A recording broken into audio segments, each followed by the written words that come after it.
오늘 하세나 본문은 요한계시록 10장 1절에서 11절까지의 말씀입니다. 또 나는 힘센 다른 천사 하나가 구름에 쌓여서 하늘에서 내려오는 것을 보았습니다. 그의 머리 위에는 무지개가 둘려 있고 그 얼굴은 해와 같고 발은 불기둥과 같았습니다. 그는 손에 작은 두루마리 하나를 펴서 들고 있었습니다. 그는 오른발로는 바다를 디디고 왼발로는 땅을 디디고 서서 마치 사자가 울부짖듯이 큰 소리로 부르짖었습니다. 그가 부르짖으니 7 천둥이 각각 제 소리를 내면서 말하였습니다. 그 7 천둥이 말을 다 하였을 때에 나는 그것을 기록하려고 하였습니다. 그때 나는 하늘로부터 나오는 음성을 들었는데 그 7 천둥이 말한 것을 임봉하여라. 그것을 기록하지 말아라 하였습니다. 그리고 내가 본 그 천사, 곧 바다와 땅을 디디고 서 있는 그 천사가 오른손을 하늘로 쳐들고 하늘과 그 안에 있는 것들과 땅과 그 안에 있는 것들과 바다와 그 안에 있는 것들을 창조하시고 영원 무궁하도록 살아계시는 분을 두고 이렇게 맹세하였습니다. 때가 얼마 남지 않았다. 7째 천사가 불려고 하는 나팔 소리가 나는 날에는 하나님께서 하나님의 종 예언자들에게 전하여 주신 대로 하나님의 비밀이 이루어질 것이다. 하늘로부터 들려온 그 음성이 다시 내게 말하였습니다. 너는 가서 바다와 땅을 받고 서 있는 그 천사의 손에 펴 있는 작은 두루마리를 받아라. 그래서 내가 그 천사에게로 가서 그 작은 두루마리를 달라고 하니 그는 나에게 말하기를 이것을 받아 먹어라. 이것은 너의 배에는 쓰겠지만 너의 입에는 꿀같이 달 것이다 하였습니다.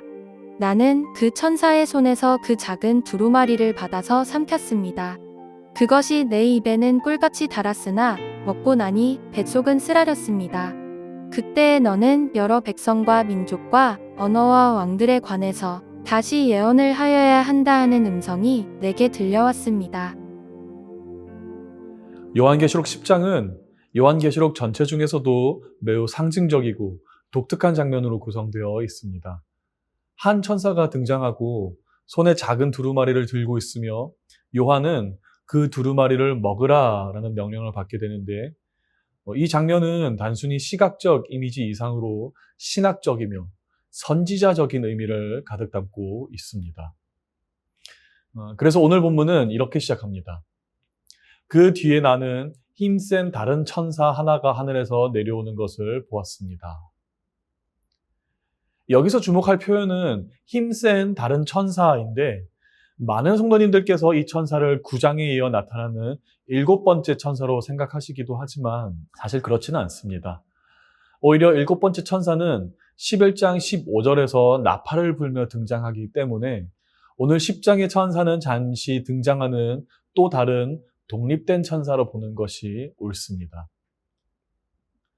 그의 모습은 구름을 입고 있고 머리 위에는 무지개가 있고 얼굴은 해처럼 빛나며 두 다리는 불기둥 같다라고 묘사되어지는데 이 모습은 마치 출애굽기에서 하나님의 임재를 상징하는 이미지들을 떠올리게 합니다. 즉 요한계시록은 이 천사를 하나님의 임재와 하나님의 권위를 상징하는 존재로 그려주고 있음을 우리는 추론해 볼 수 있는 것이지요. 더불어 그 천사의 손에는 작은 두루마리가 들려 있었고 요한은 그 두루마리에 대해 가서 먹으라 라는 명령을 오늘 본문 9절 말씀에서 받습니다. 여기서 이 먹으라 라는 표현은 단순한 상징이 아닙니다.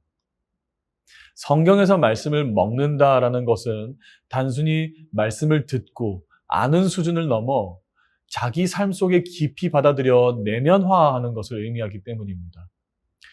예레미야 15장 16절에서 예레미야는 주님의 말씀은 나에게 기쁨이요 내 마음의 즐거움이었습니다 라고 말하며 에스겔 3장에서도 선지자는 두루마리를 먹고 전하라 라는 명령을 받았던 것을 성도님들께서 아마 이미 기억하고 계실 것입니다.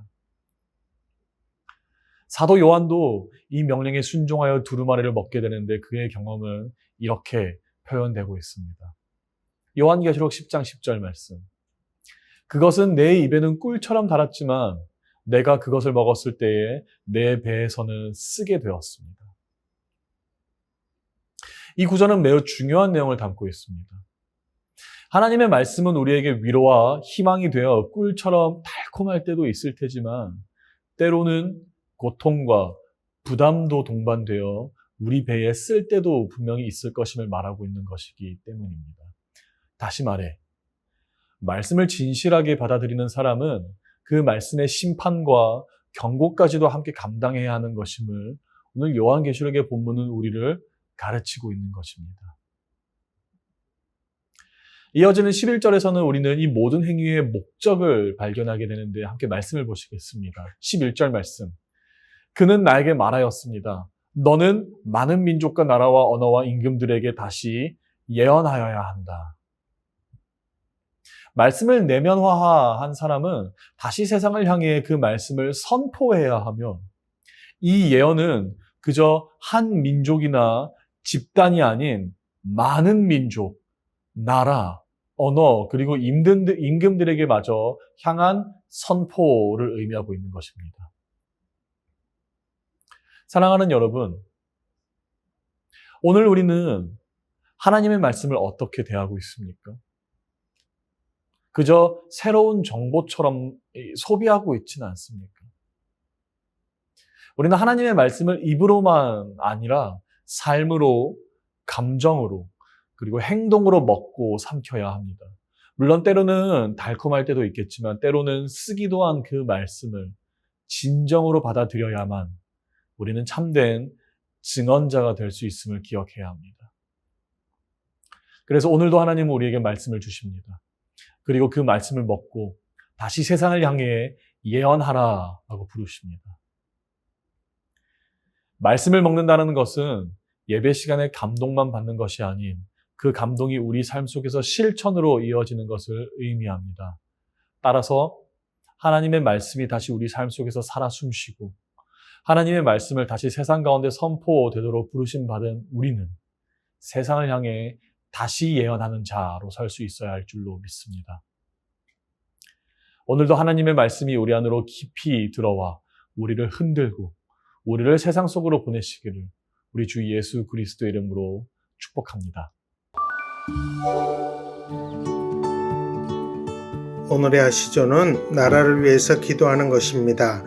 대통령 선출을 앞둔 대한민국이 분열과 다툼이 아니라 평화와 사랑으로 함께 나아갈 수 있도록 기도해 주세요. 오늘의 아시죠? 함께 하시죠.